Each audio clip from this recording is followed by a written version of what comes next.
Hello everyone, Frank Schaefer III with Coldwell Banker here to answer your real estate questions. Today we go to the mailbag and the question is from Kayla, a prospective home buyer in Perry Hall.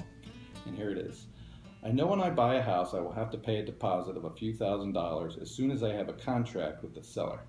Am I correct in assuming that I will lose that deposit if I back out of the contract due to problems with the home inspection that the seller won't fix? It seems like a lot of money to lose because of issues that are not my fault. Okay, thank you, Kayla, for that great question.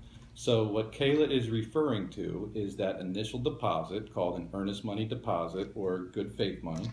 And that deposit is typically held by either the buyer's or the seller's real estate company or by the title company.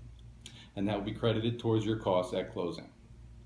And Kayla, you're right. The purpose of that deposit is so that you don't back out for no reason. And if you would, then that might be called breach. And then the seller could end up with that deposit. So to avoid that, don't breach. Do not breach. When your agent prepares a contract offer, he should include what is called a contingency for the home inspection. What a contingency is a condition that must be satisfied before you, the buyer, are obligated to move forward.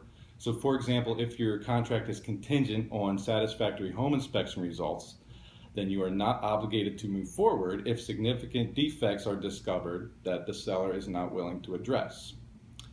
So if that happens and you choose not to move forward, then you would not be in breach because that condition or contingency has not been satisfied, and thus you would most likely get your deposit back so that you can use it for the next home that you go for, where you will probably live happily ever after.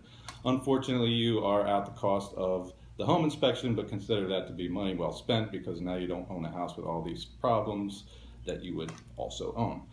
There are all sorts of other types of contingencies that can be a part of a contract, such as a financing contingency or a home sale contingency, appraisals, many others. So if there's something that needs to happen before you are 100% comfortable with moving forward with a purchase, ask your agent if it would be appropriate to include a contingency which addresses that concern so that you don't get stuck.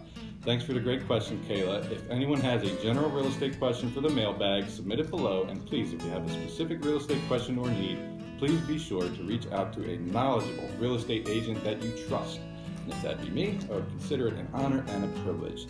Thanks everyone for watching and for your support. See you next time.